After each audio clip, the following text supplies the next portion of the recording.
Pattaya City Expats Club is a non-profit social organisation and our speakers are volunteers. The club as such assumes no responsibility or liability for the professional reputation of or the quality of services provided by the speaker today.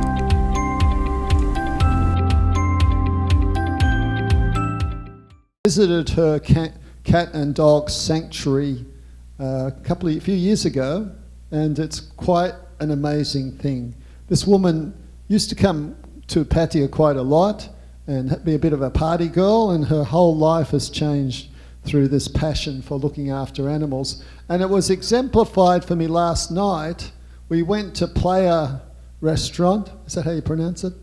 On just out front of Markland, and we're walking in, there's two soy dogs lying there, and Michelle just casually looks at one and went, oh, this dog has such and such a cancer and could be cured by an injection and stuff. So, you know, she's thinking, who can I contact to get this dog treated? God bless her. Now, who here loves dogs? Right? Who here is a cat person? Okay. Who here, now I want you to be honest, who here secretly hates cats? Hates cats, right? This is the talk for you, because for donating 1,000 baht, you can get 2 cats castrated, right? That's good money, right?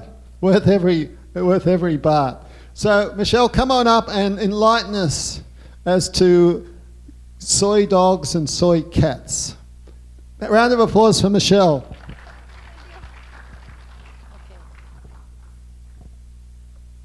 Well, good morning, everybody.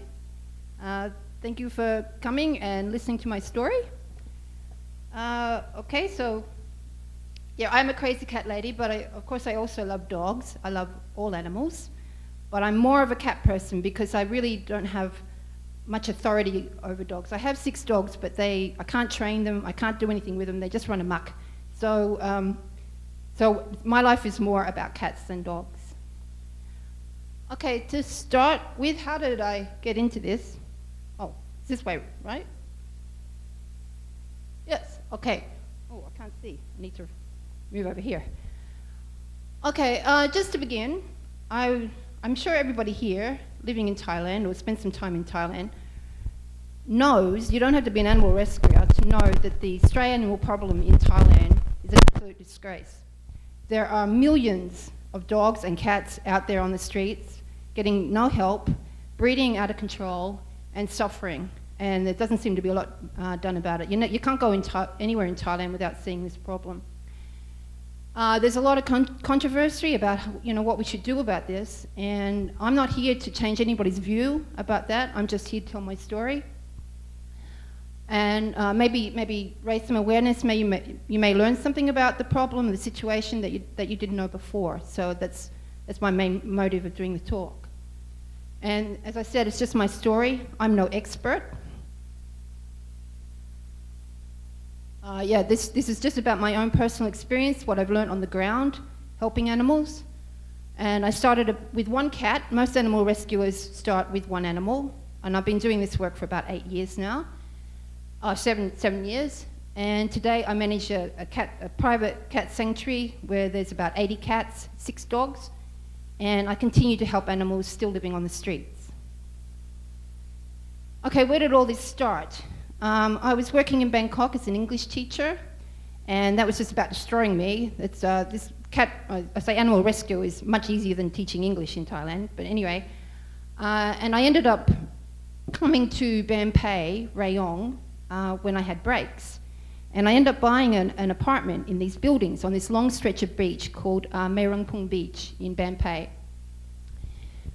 And then in October 2015,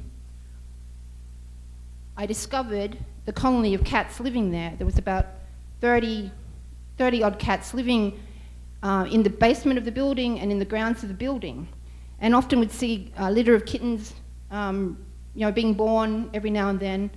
And so I knew there was a stray cat problem in this building.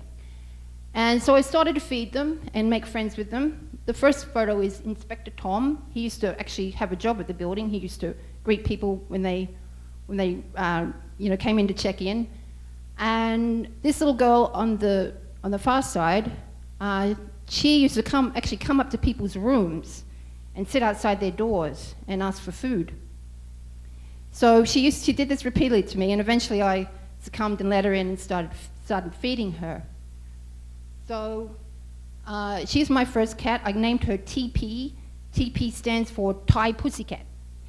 So I invited her in, and she made, as you can see, she's very comfortable on my couch in my little apartment. Anyway, what happened with TP is I learned from the people that worked at the building, the security guards. What they were doing with the female cats there was holding them down against their will and injecting them with human birth control. And this is a big problem across Thailand. Lots of poor people do this. They go to the pharmacy, buy the human birth control across the counter, and then inject the animals, inject the female dogs and the female cats. And it does work. They don't fall pregnant but like humans, they have to do it every 3 months. So I put an immediate stop to this in the buildings. I took it upon myself to get TP sterilized, and I got all the female cats and the male cats there sterilized. So I sterilized about 25, 30 cats. So, and after that, after I got TP sterilized, she fell terribly ill one day. She started vomiting in the hallway and screaming, crying and carrying on. So back to the clinic, and I told her, the doctor, how sick she was. She was admitted, and because she'd been given these injections, this made her kidneys fail. And she also, what I forgot to tell you about what these injections do to the female animals is they cause a huge infection in their uterus. Their uterus fills up with fluid and pus. You get a big infection, and if it's not treated, the cat will die. So this is a big problem across Thailand. People injecting animals with this human birth control. Why they just don't take them to the clinic and get them sterilized, I'm not really sure. Anyway, so TP's admitted in the clinic. She's got chronic kidney failure. She's in there for a couple of weeks. She came out looking absolutely terrible. She'd lost, half her body weight, and I was ready to have her euthanized. She looked so bad. It's not done. I'll talk a little bit about that later. But the vet, though she was very good, she used to come to my apartment when TB was discharged, and she taught me how to treat her for this disease. And just amazing, the cat's so sick, they're not eating or drinking, so you have to keep them hydrated. And how you do this is by subcutaneous fluid therapy. Now, I thought I'd never be able to do this in my life, but somehow I managed to learn it.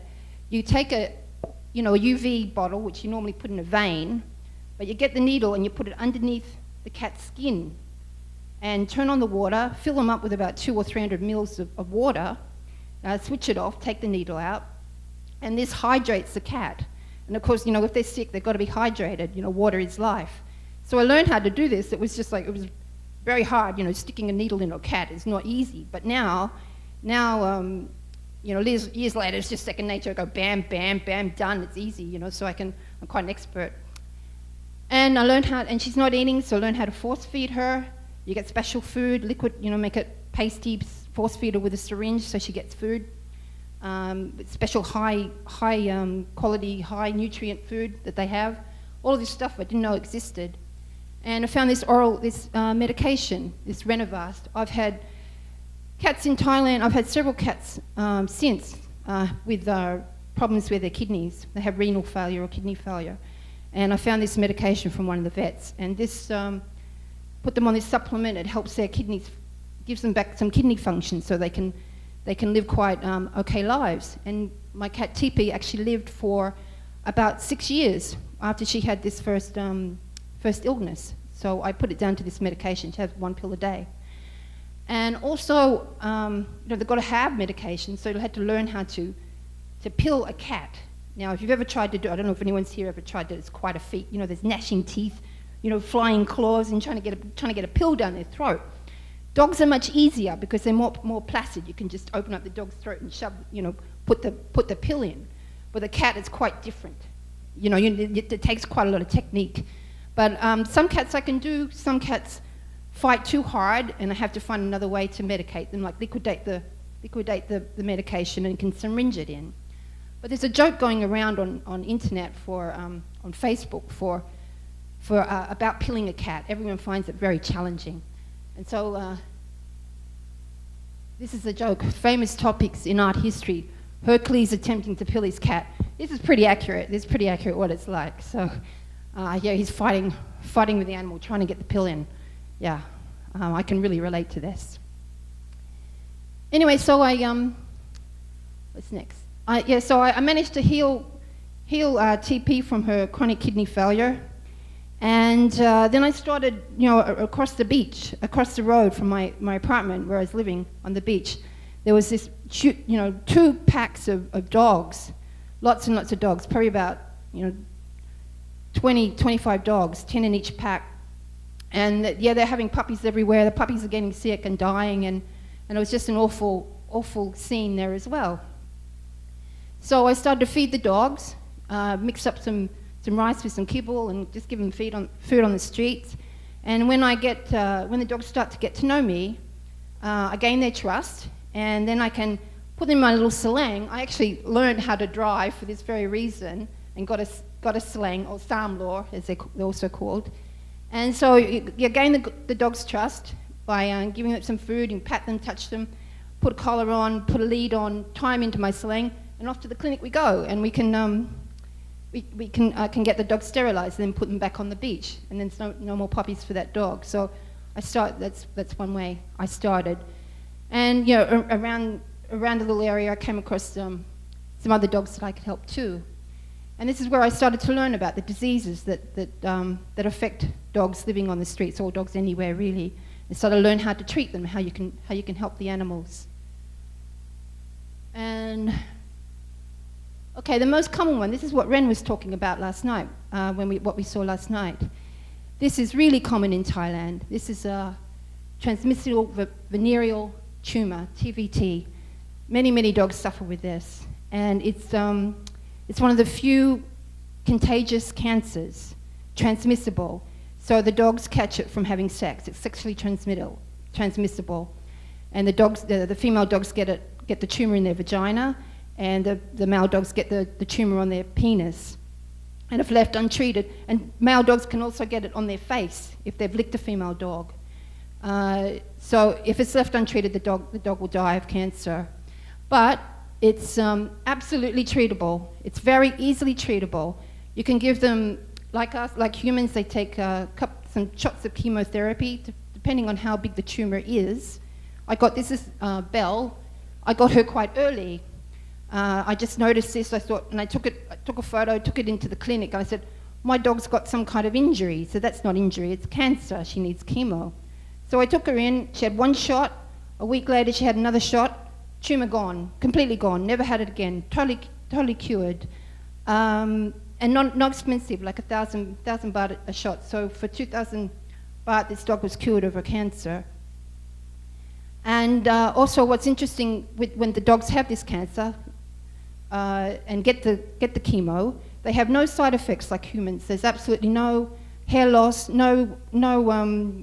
don't lose their appetite. They're perfectly fine. So this is a very treatable disease of the street dogs.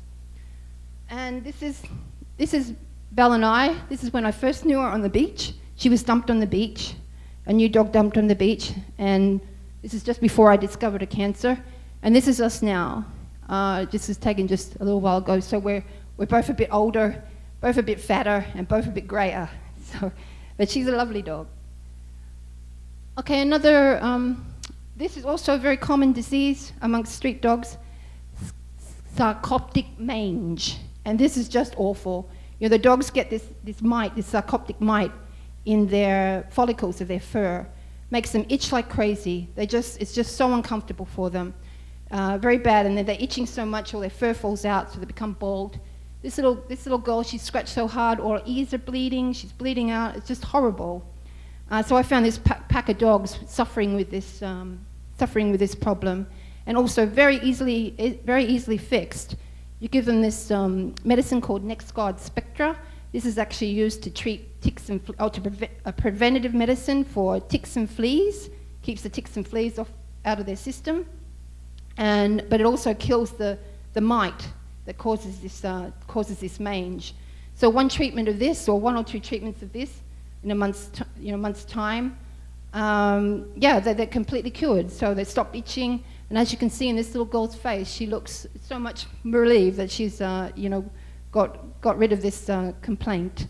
So some of these problems are very inexpensive and easy to treat. Okay, this is not an illness, but there's lots of dogs out there get injured, they get hit by cars. This little boy I found, I was feeding him on the street. He'd gone missing for a week, and I couldn't find him. He turns up again, he's got this big hole in his head. I thought, what happened to you? I have no idea what happened. This hole in his head's full of blood and everything, and full of maggots. Really, really not nice. So off to the clinic, he gets cleaned up, all the maggots are taken out, killed, and gets cleaned up, gets more treatment on the street, some antibiotics, so forth, and he's fine. He can just go back to where he is and live his life without a hole in his head. So also another easy fixed problem. And this is also this is a huge problem across dogs in Thailand. They get this blood parasite. If they don't get treatment for ticks and fleas, this is caused by ticks. So a tick injects a parasite into the dog's blood system, and this can do a whole lot of damage. They stop eating and drinking. If it's untreated, they will eventually die. If you see skinny dogs around Thailand, oftentimes it's not because they lack of food. Lots of Thai people feed the dogs. It's because they've got this disease. They've got blood parasites. Anyway, I found this little boy. He was so affected, he was paralyzed in his back legs because he had it for a long time. So he can't walk, can't get up, can't go to the toilet. So put a little nappy on him, put a baby's nappy on him, chop out a little hole in the back for his tail. So I had to keep him clean. And so they go on this medication, also easily treatable and inexpensive. This costs hardly anything. They go on doxycycline, antibiotics in the morning, and then blood support to help build their blood back up from the doxycycline kills the blood parasite, and the blood support builds their blood back up. And soon enough, in about a month's time, they have to stay on this medication for a month. So it's quite a commitment. If they're on the street, you've got to go every morning and evening to treat them. And he came good. You can see him, he's starting to get up on his back legs. And one day he just started to walk, and then he went over and started playing with my other dogs. And it was one of the happiest days in my life that I was able to help this little puppy and get him to walk again. And so I also adopted him. He was supposed to go back to the temple, but after I had him at my house for a month, I get attached and I can't put them back. So he's living with me now. Yeah, so this is him when he was a little puppy, still in his nappy, getting treated, and this is us today. So he's a bit bigger, and a couple of my other crazy dogs. So he's living happily with me at the sanctuary. We're up to now. Okay, and sometimes I get these stories pop into my head. Sometimes I get creative, write a little poem about my animals. And here's one about Blue, a poem about Blue. This is Blue. He likes to chew. Don't leave your shoes outside my door. Blue will steal them and chew them for sure. Blue doesn't sleep in his bed. He likes to chew it instead. He even chews the cats as such, but the cats don't like it all that much. Last night he chewed this dish. Oh, how I deeply wish Blue wouldn't chew, so stop finding plastic in his poo. Yeah, so he doesn't do it so much now. He's a bit older, but when he was a puppy, he chewed everything. Yeah. Okay, so moving on. Maybe a year or so passed that I started to help dogs, and I found this one dog. She was lying on the fence boundary of the local temple, and she's on this mat, and this is barbed wire she's lying on with 6 of her puppies. And I thought, well, they don't look very comfortable. And it was very, very close to the road as well. So I made sure that I could touch her. You know, some dogs are vicious, so you just got to approach with caution. So I approached with caution. She was really friendly. She let me touch her puppies. So I moved them all further into the temple, and found some shelter for them. And I went to give her food every day and help her with the puppies. But a lot of the puppies died. They got distemper. This temper is full of disease, absolutely atrocious. So some of the puppies died. Some survived. Some survived for a while, and there's one remaining puppy. I still know this dog. I still help her. You know, as soon as the puppies were weaned and okay, we got the vets came out and we got her sterilized along with a few other dogs at the temple. And it was also here that I met another woman in my area that was working at the temple, helping the dogs. So we teamed up together, and she's more the dog lady. And it was here, when I got to the temple, that I discovered colonies of incredibly sick and neglected cats. I'd never seen anything like it. It was just horrible. As you can see, they're really, really in bad shape. Many had, so sick, a lot of them died within days of me finding them. The little kittens were so sick, they died. There were pregnant cats there. There were mothers with newborn babies. Newborn babies just died. It was a horror show. So I started to devote all of these cats in this. Some of them lasted, but most of the kittens, all the kittens died. So I started to concentrate on the cats a little bit more than the dogs, because there was a dog lady there. So the first thing I did was give them some proper food. There was a nun there kind of feeding the cats, but she had like one plate of boiled rice. They were just getting boiled rice. And all the rice, she never cleaned it. There was like layer of rice, and it was all full of mold. And this is what these cats were trying to survive on. So the first thing I did was like give them some decent food, so they got some decent food for the first time in their life. And this little one, all she needed was some proper food. She just needed some nourishment. There's probably a lot more wrong with her. She's just a tiny cat. She probably had a virus as well. But but she came good just with some little care and some food. And then once I got them a little bit more healthy, then they did the the sterilization process to stop the breeding immediately. That's what the priority of animal rescue is. That just stop the babies being born. So they're a bit more healthy. So would either take them to the clinic, or the doctors would come out from the clinic and do a number at a time. They do 10 cats at a time or 5 cats at a time, like that. So got most of the cats sterilized at the temple. So we stopped the breeding there. Okay, and then this is my education into what kind of diseases can affect cats and kittens. So hope you'll bear with me and be interested in what can happen. This is very common. This is feline viral rhinotracheitis, more commonly known as cat flu.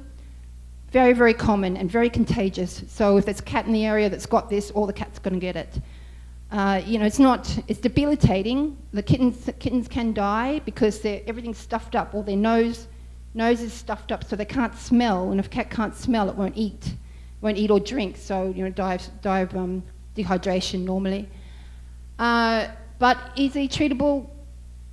Clean them up, give them some antibiotics for secondary infections, give them some decent food, give them some vitamins for their flu, and they come good. This is little Tommy when he was first found, and a couple of weeks later after he's had some treatment. So easy to treat. Another upper respiratory tract infection is this calicivirus, same as the other cat flu. But this is worse because their mouth gets ulcerated. They get a mouthful of ulcers, and that means they can't groom, they can't eat. This is why this cat is so filthy, because she can't groom herself because she's got a mouthful of ulcers. So again, just treat them with the the fluids and the food and the supplements, and they can come good and live okay lives. This is horrible for kittens. This is quite common. Panleukemia, or the parvovirus. This little kitten was diagnosed with parvo, started to fall ill, and so off to the clinic, got a test, tested positive for parvo. also been bitten by a dog at the temple, so that's why she's in a bandage.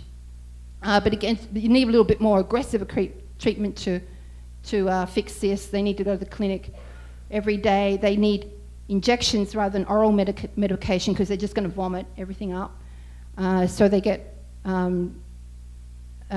antibiotics, immune support injections, and vitamins. Get aggressive treatment for about a month, but they can overcome the virus and live okay. And she's living with me fine. She has a good life now. So yeah, the point I'm trying to make is, yeah, they get all these illnesses, but they're treatable and fixable, and they can go on and live good lives if you've got the time and care. So now, after years, this is what I came up with when I get a new cat. This is the procedure I go through, rescue protocol. So a new cat comes in. First thing you have to do is quarantine it, because they may not look ill, but they may be harboring some illness that would take some time to show up symptoms.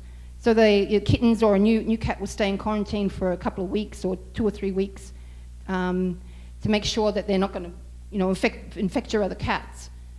Then you treat for parasites, treat for worms, intestinal worms, treat for ticks and fleas, all of that, and test for viruses. There's two main viruses that affect the street cats. It's FIV, feline immunodeficiency virus, which is the same as HIV. So cats get AIDS like humans, but it's not so bad. It's the same. It's more difficult to transmit. Same. It has to be a blood transmission.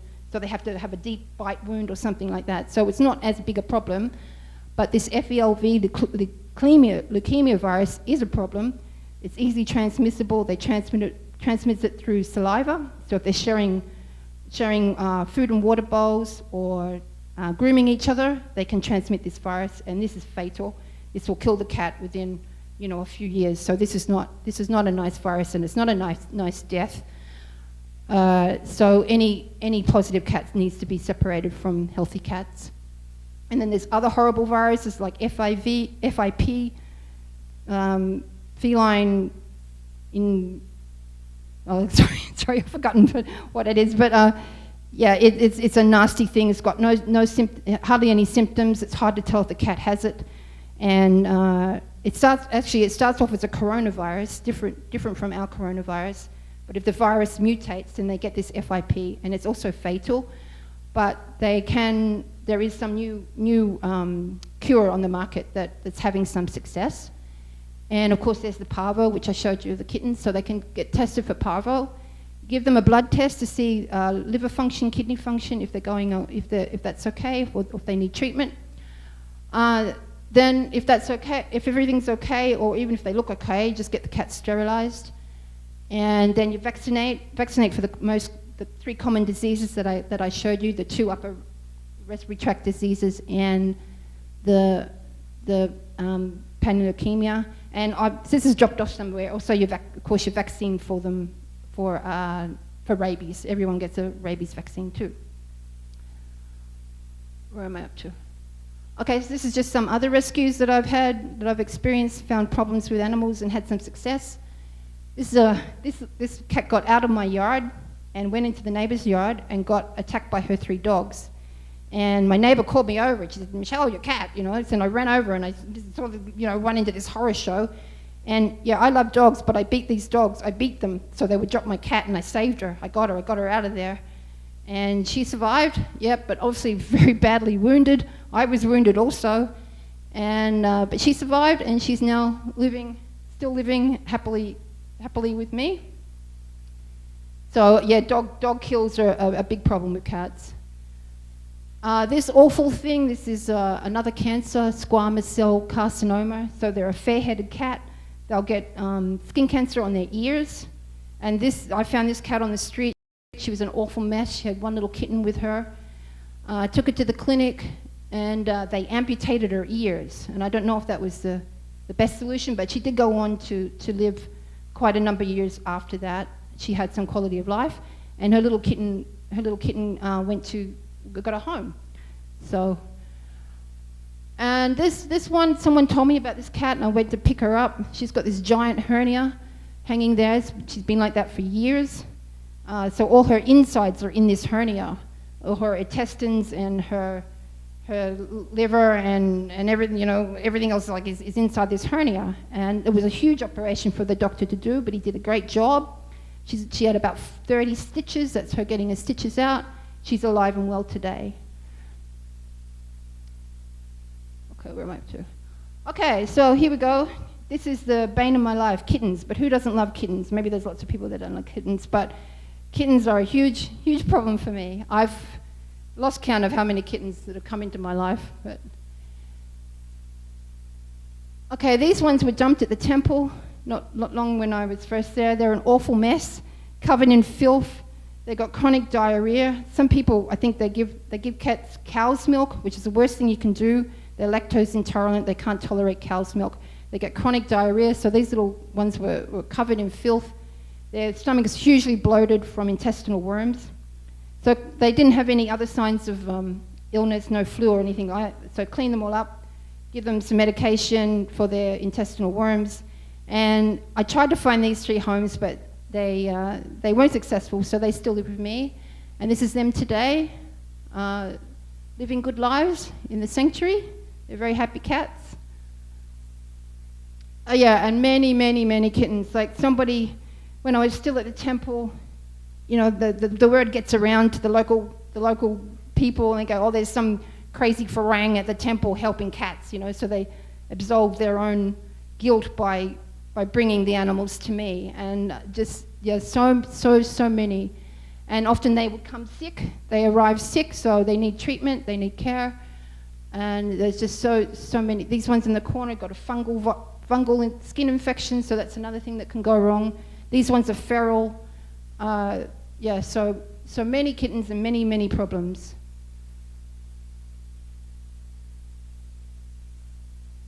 And kittens would arrive without mothers. This little first one, her name's Miracle. Someone handed her to me. She's still got her umbilical cord in, her eyes aren't open. She's about 2 days old. I have no idea what to do with this cat. So I took her to the clinic, and they taught me how to bottle feed her. She's my first bottle fed cat. You buy this nursing kit, the bottle and the teat. Mix up the formula, the same as for human babies. Mix it up, make it warm, heat it up a little bit so it's warm like it's coming from their mother, and you give them the bottle. And I call her Miracle because she had 2 siblings, but they died, but she survived. So she's my miracle baby. She's 5 years old now, living happily with me. The one on the right this is Lady Gaga. She was abandoned by her mother. And so another one that I successfully bottle fed, and yeah, she's living happily with me too. And then there's kittens with mothers. So oftentimes, find a pregnant cat, bring her home, give her a safe place to have her babies. So these three had babies with me. And the middle ones, I watched the birth of one of them, and it was just amazing because the other mother was helping her in the birthing process, like helping to clean the babies and cutting the umbilical cord. And I was just going, please stop having babies, please stop having babies. There's so many babies coming out. They had 10 kittens between them. And that's what did me finally in at the temple. It was these 2 that made the decision, I've got to get out of there because I can't do this anymore. People are bringing me too many animals. But all 3 of these mother cats were just wonderful mothers, and it was a really nice experience to watch them. Hello, what happened? Oh no, it's okay. Look after their babies and mother them. But what's even better, as soon as the babies are weaned, they can eat by themselves. Off to the clinic, get them sterilized. That's the last lot of kittens they're ever going to have. They're all living happily with me too. Okay, so I'm drowning in kittens. The kitten flow won't stop. It's just crazy. So we try to find them homes. I can't keep every single one of them. So we try to get them adopted. And there's 2 organizations that help me out massively with this. There's an organization called Pause in Bangkok. They helped me huge. They took something like 70 kittens. They got a bigger operation in Bangkok, bigger than what I have. They have a cat cafe where people can go in and see the kittens. The kittens are there. They can see the kittens and all the older cats too, the adult cats, and choose a cat. And they have a place in in Bangkok City where they help a lot of cats and find a lot of cats' homes. So they really helped me out. And all of these cats here found homes. All of the ones in this picture found homes. And another organisation that helped me massively find homes is Vet Van Thailand, which is in my area. Also, must have found another 50 cats homes for me. So, maybe 120 kittens were taken off my hands by these two organisations. Forever grateful for that.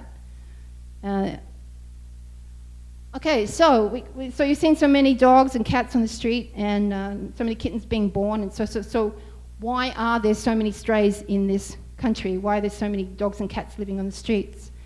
Well, you know that dogs and cats are prolific breeders. Dogs will have, female dogs will go and heat twice a year.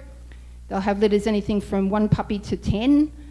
The cats are even worse. They'll go into heat like four, maybe more times a year. Cats can fall pregnant as early as 4 months old, so it's babies having babies, and they can have litters of anything like from one litter to 6 kittens. So that they really are prolific breeders, both dogs and cats. And then oftentimes the poorer people of Thailand, they take in these animals, they take in the dogs and cats, they don't get them sterilised, they have litters, and so then they don't want the puppies and the kittens, so they go and dump them somewhere. Favourite place, of course, are the temples, where they were dumping them with me, all on the side of the road, on the beach, in the fields and the jungles. So the whole area becomes saturated with these stray animals. And if the kittens and puppies do manage to survive and grow to breeding age, they just add to the breeding cycle. So the beat goes on. And then you'll see a lot of Thai people, they feed the dogs or feed the cats on the side of the road. You see them feeding white rice with maybe a little mixture of chicken or fish in it. The Thai people believe they gain merit. They'll be born into a better life if they help the stray animals. But the problem with that is that they don't get the dogs sterilised. They don't have the means. They don't have the money to pay to have this done. Usually poor people that are helping the street animals. And the dogs aren't euthanized. This is a taboo subject for my understanding, both humans and animals. A lot of the vets refuse to euthanize a dog or a cat, no matter how much it may be suffering. They think something bad will happen because of their Buddhist religion. They'll think something bad may happen to them if they kill, because the Buddhist religion says, do not kill. But I'm lucky in my area. I have two vets who will agree to euthanize if everything's been done for the animal that can be done to try to help it recover. If there's absolutely no recovery possible, if the animal is suffering, they will agree to put the animal to sleep. So it's a difficult thing to do, but it's better to end the suffering of the animal. Okay, so what we need to do is try to control the population here. It is totally out of control now. As I said, there's millions living on the streets. And some people are thinking, well, let's just kill all the dogs, let's just kill all the cats. All right, so I want to explain to you why this is not the best solution, why in a country like Thailand, which is completely covered, saturated from north, south, east and west by stray dogs and cats. Everywhere you go, you're going to see them. So what happens, just say, this is my area, just as an example, this is Rayong province. This one on the right is the beach, Meirungpung Beach, where I started. So okay, so just say the authorities come in and they say, all right, we're going to clean up the beach. This is actually National Park where I am. So they go, okay, we're going to clean up the National Park. We're going to get rid of all the dogs on the beach.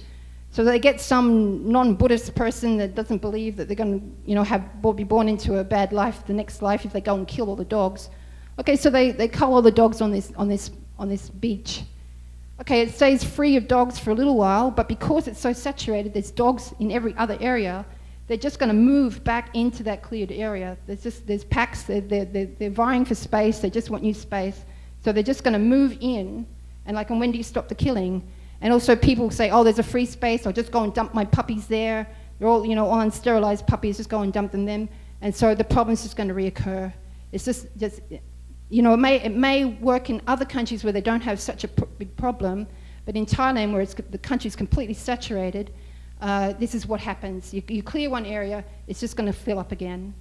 So this is not the way. This is not the way to do it, and it's not a humane way to do it. to kill the animals. They didn't ask to be born on the streets. So what can be done? All right, what does work? What works is mass sterilization. You get the dogs and cats to stop breeding. You trap, neuter, and return them. And I've been involved in a couple of projects here. This is me. This is a dog spay day, and on the right is a cat spay day. So you organize the doctors and their helpers. They set up a mobile clinic. You find a venue somewhere where there's lots of dogs around. This one was at the temple. This one was in Bampay City. And you invite people to bring their dogs. Oftentimes organizations get funding for the dogs. There's no funding for the cats. Or you charge a small fee, less than the clinic might charge, and you just do a whole day. The doctors just prep the animals and get them done and get them spayed. You can go 20 a day, you can do 50 a day. Some organizations do a lot more a day. So this is the way to do it. You sterilize the animals, and you stop the breeding process, and you put them back where they were, and then they live out their lives, and the population can start to be controlled. Okay, so oftentimes this is not as easy. It's a really difficult thing to do. There's lots of dogs and cats out there that are untouchable. They're wild. You can't get to them. You can't catch them. So we've got to get them too, because they're going to breed. So how we do that is we set up this cat trap. This is a cat trap. You put food at the far end. You put some smelly, fishy food at the far end, and then the cat smells the food, goes in, triggers the trap, steps on the trap, and the door closes. The cat's trapped in there. You go pick the cat up the next morning.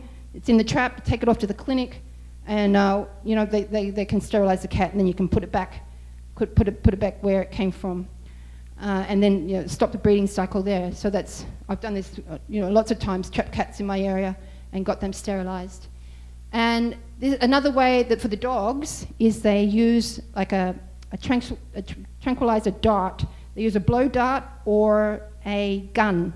And so the feral dog's over there, and they line them up. The people are trained especially for this job.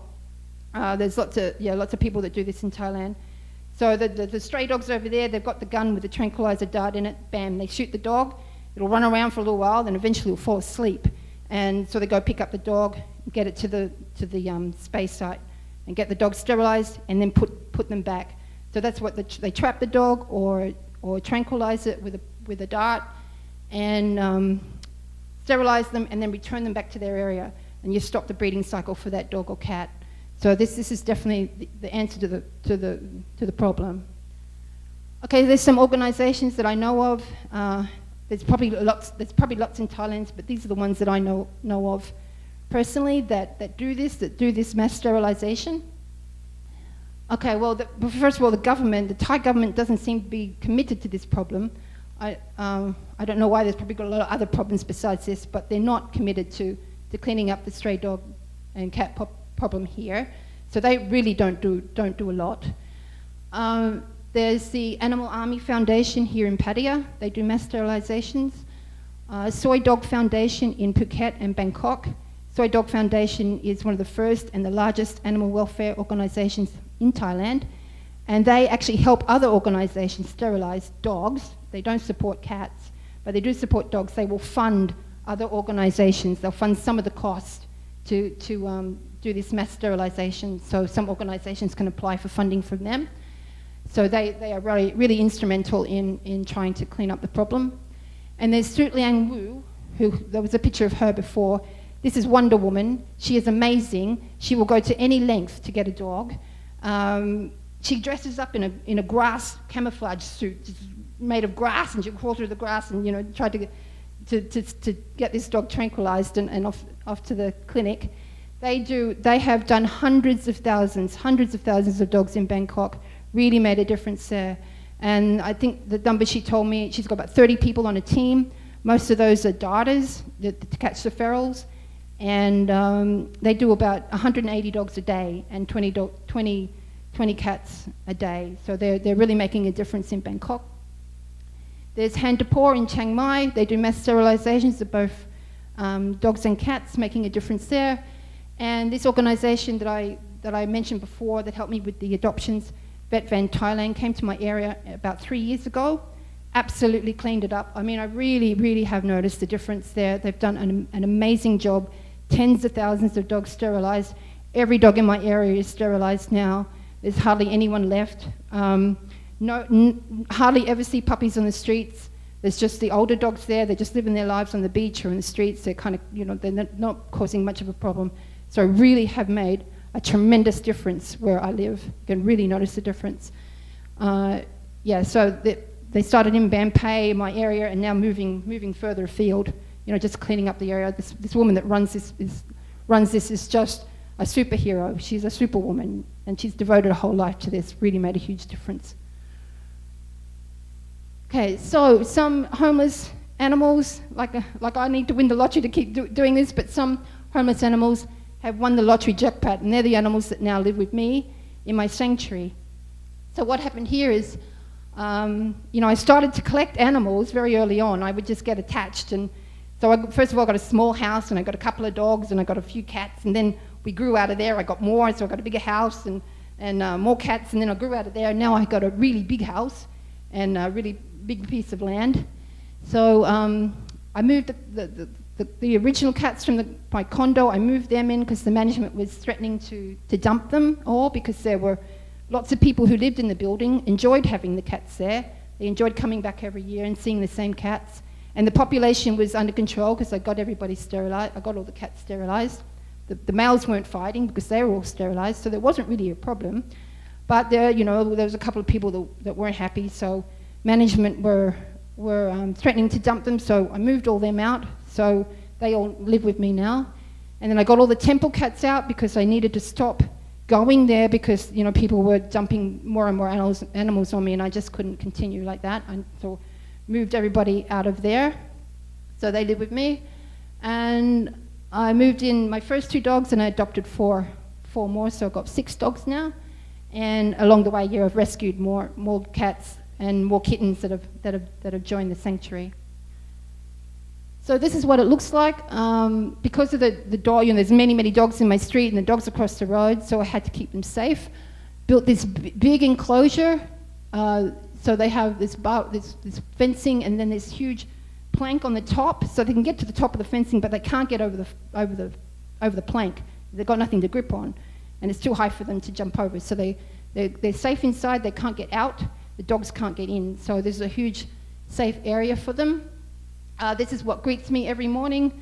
This one here, the cat's waiting to see me, waiting for their breakfast. And they've got two or three structures.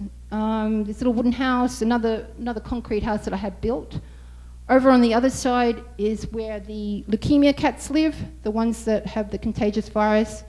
So they have to be isolated, so they have their own little area. This is them inside the concrete house. They're having their breakfast. Sometimes they usually get dry food. This time they have a special treat. They get wet food occasionally, and just another seating area for them. So people come over and visit us, say, 5-star accommodation for the cats. They're quite happy there. Yeah, some more pictures. There's a little sala. They've got trees to climb, eating areas, more spaces for shelter, and and some visitors come sometimes. There's some visitors came at Christmas, and oftentimes when I'm finished for the day, I can lie in the hammock and take a break and just enjoy the cats. So this was a big undertaking. It was a big job, but I had to do it too. And obviously, I don't own this house. My friend owns it. I rent it from him, but he gave me permission to do this, to build the cat sanctuary. It did cost quite a lot of money, but a lot of people helped me out. Got some donations to help pay for the construction. And also the construction people, they didn't make a profit, because they know I'm helping street animals. They gave me everything at cost price, so they, helped me out that way. Yeah, so this is where they all live now. There's some in the big house and some in the outside area here. Okay, so I just want to explain a little bit to you what my daily life is like as an animal rescuer, and I've got to admit straight up, it's not easy. This is very challenging for me. This is probably one of the hardest things I've ever done. It's the most unpaid work I've ever done in my whole life. I don't get paid. I actually pay with my money. I pay to work, but anyway. So I work nearly all day, every day. I wake up about 4 o'clock in the morning.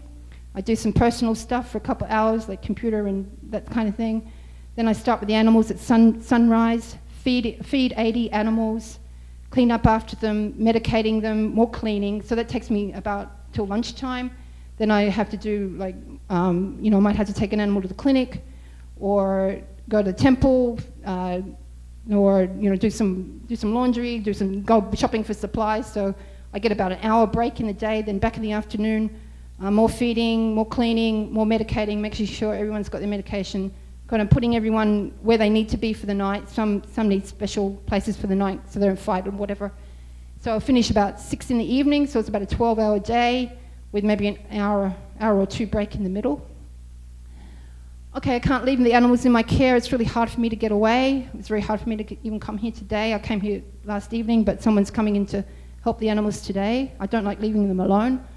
So I can't go anywhere. I can't go back to my home country. Until I get help, I can't leave them. I get little physical or financial support. I'm funding most of this out of my pension fund. I get totally stressed, anxious. I have sleepless nights. I'm exhausted during the day. Sounds like a lot of fun, huh? And it's emotionally, physically, and financially draining. It's kind of hard. And it's really heartbreaking sometimes when I lose an animal, and then one of them dies, or I have to get one gets really sick, or I have to get one put to sleep. It just breaks my heart. It's just really, really hard. Really hard to lose them because I get very attached to all of them. I care about every single one of them. And some mornings I wish, oh gosh, I just want to stay in bed. I just don't want to get up today. I just don't want to do it. Please, can I just stay in bed? Can I read a book? Can I watch a movie? Can I just stay in bed? But it's not possible because there's 80 animals waiting to be fed. So I have to get up and do it. There's no choice. And some days I just want to give up. Some days are so bad, everything goes wrong. I might have an argument with another animal rescuer, or people give me 6 more kittens, or somebody dies, and it's just like, oh, this is just, I can't do this. I don't want to do this anymore. Can I just give up? But I can't give up. I can't abandon the animals. They've already been abandoned. They've already abandoned one time, and I will never, no matter what, I will never abandon my animals for anything. I have no life. I have no life if I abandon my animals. So I'm totally committed, but it's very, very difficult sometimes. So you might say, well, this sounds awful, paint a dreadful picture. It sounds like an awful life. Why is this crazy cat lady doing this? And that's a very good question. So I'll just read out, this is my reasons for doing it. I'm a highly sensitive person with a lot of empathy and compassion, and I can't bear to see animals suffer. Saving lives, ending suffering, and giving homeless animals a chance to live a happy and healthy life, it's very rewarding.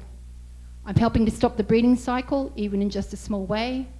My confidence and self-worth has increased. I never thought I'd know so much about cat and dog diseases and that I could heal animals. Animal rescue helped me overcome a lot of fears. For example, fear of sickness and death, and fear of driving in Thailand, which is a huge one. And animal rescue is my life purpose. It's why I'm here. It's what I'm meant to do. And most importantly of all, helping animals makes me happy. So I think that's the most important reason. The work is hard, but I do enjoy the work, and I do enjoy the animals.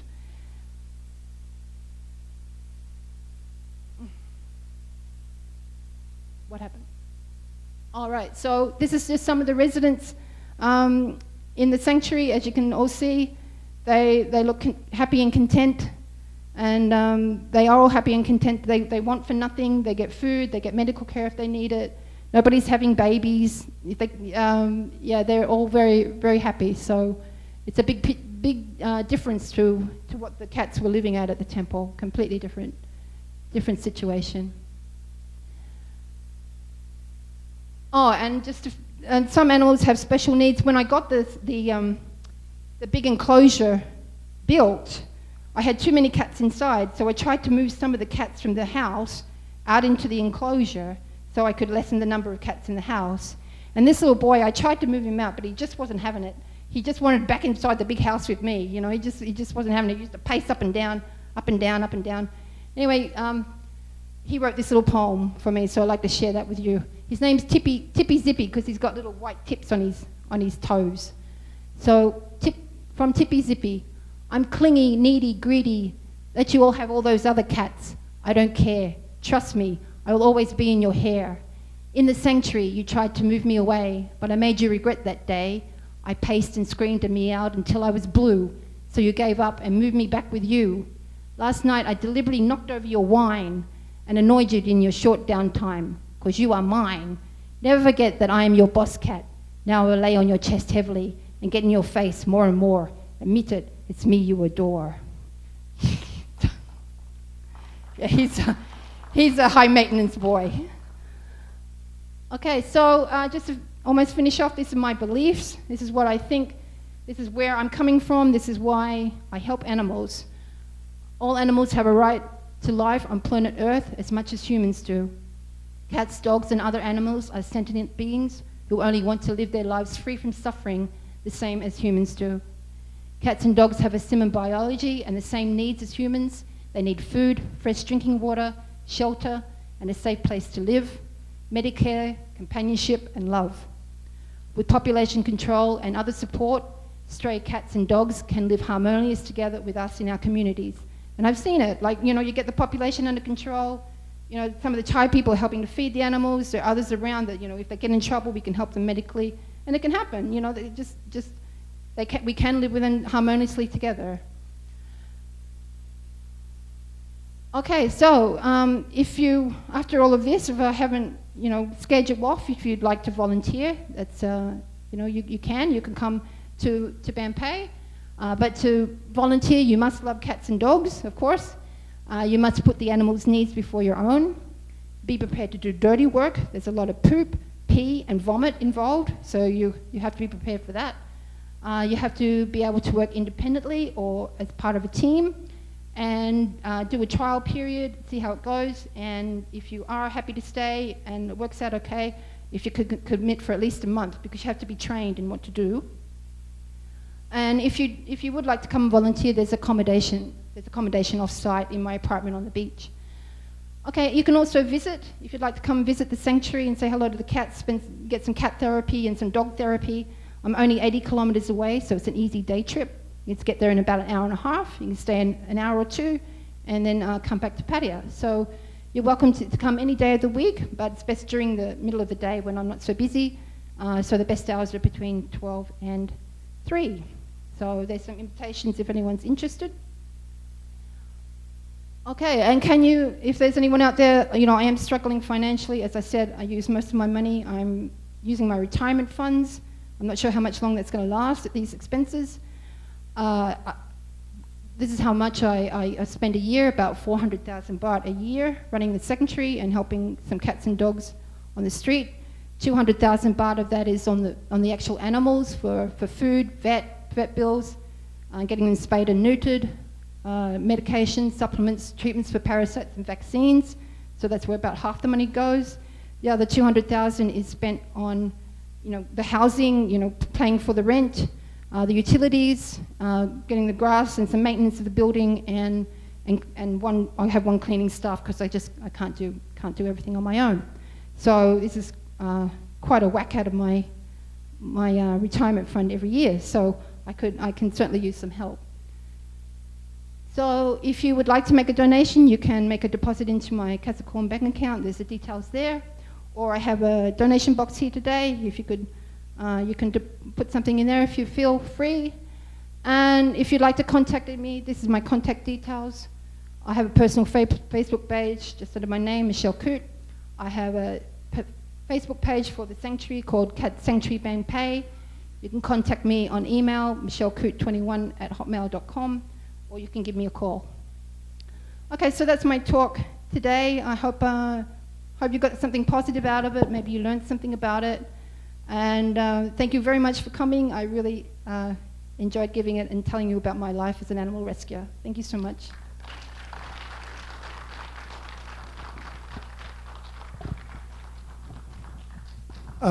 I don't know how you found the time to do such a fantastic PowerPoint amidst everything else you do.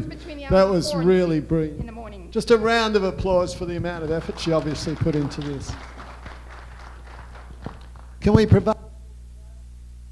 prevail on you to perhaps take a couple of questions and comments? Yeah, I'm happy to take questions, but please don't tell me anything negative. I can't bear with the idea of saying, all the animals need to be killed or anything like. I can't cope with that. So If you can keep the questions or comments positive, I'm happy to hear them. I don't think anybody would be game to say anything. Yeah. Testing. You know, you can buy one of these from Lasada for about $350 after that talk. Because I am a very sensitive person, you know, does this kind of work. So that's why I ask, really. So if you want to, if there's any questions, you're happy to help.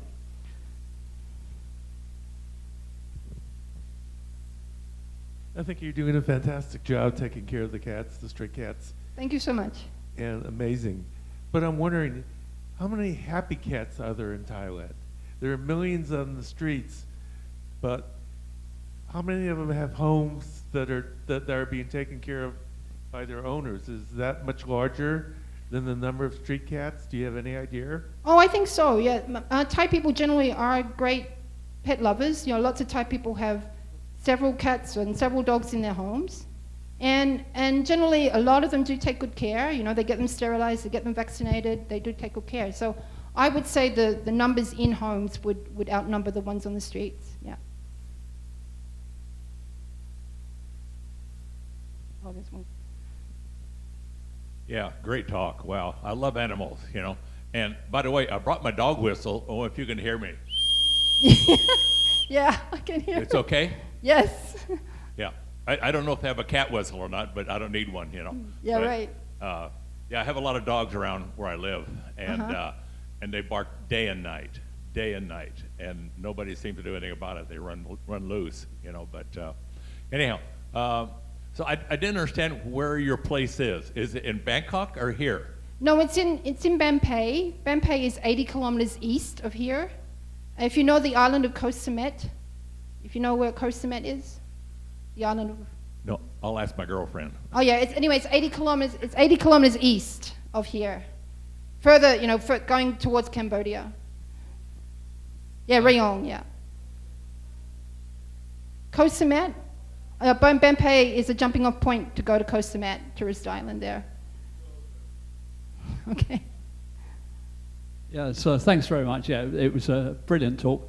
My question is, other Thais, from what I understand, they don't like euthanasia, they don't like killing dogs and cats, is that correct? That is correct, yeah. Because of their Buddhist religion, they think something bad will happen to them if they kill the animal. So they think they're going to be born into, you know, a worse life than they are this life. So generally it's a taboo subject, and many vets will even refuse to euthanize and just let the animal die a natural death. And sometimes that can happen. I've often, cats and dogs have died in my arms. Then they do pass, and if they're going to pass slowly, that's okay. But if they're not slowly, if they're going to pass easily and shortly, I let them pass by themselves. But if there's a lot of suffering involved, luckily I have two vets in my clinic that will help me in their suffering, and they agree to euthanize the dog or the cat. Yeah, this is a big problem because I found a little kitten about 10 years ago and took it to the vet, and he said, yeah, give me 1,000 baht and I'll feed it and everything and make it better. Of course, when I rang him a week later, the kitten was dead. So Yeah. maybe they do euthanize them behind your back, but from what I understand, yeah, they don't like it, do they? Yeah. No, and also charging for the kitten, that's just gouging. They're just trying to make money from, they're just trying to get money out of the foreigner. So that does go on here. I should mention that, of course, you're able to make a donation to this wonderful animal rescue service. Now, the executive ruled we can't pass it round, walk around the meeting, but there will be up the back the opportunity to put money as you leave to help. And how much does it take to sterilise a cat? I get a huge discount from my vet. He only charged me cost price. I can sterilise a female or a male cat for 500 baht. Money well spent. Okay. So that was outstanding, Michelle. Thank you very much. Oh, thank you, Ray. But I know you're a big fan.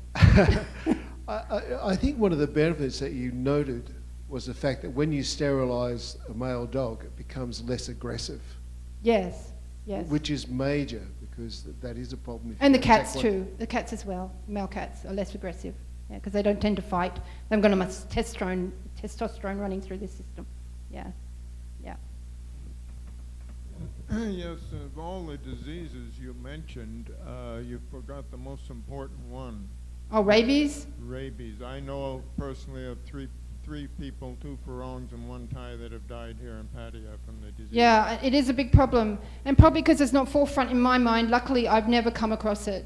I've never come across a cat or a dog that had rabies, and that's probably why I don't have personal experience with it, but I know it's a huge problem in this country. And yeah, all the animals are vaccinated for rabies, and the animal rescuers, we get the rabies, the initial program, and then we get booster every year in case we get bitten. If we get bitten, then we get another shot. Yeah, so yes, it is one of the most important, and it is one of the viruses that can be transmitted from the animal to humans. So yes, it's a huge problem. Hi, Rachel. Thank you for your present. So I had 3 cats in my room, and then 2 dogs in my home. That's all that's from street Good. cat. So the problem is I had 1 dog had the big tumor in her chest, and then I took them to see doctor. Doctor said cannot do anything because he's 8. That's 15 years old. Right. Yeah. And do you have any idea what can I do that?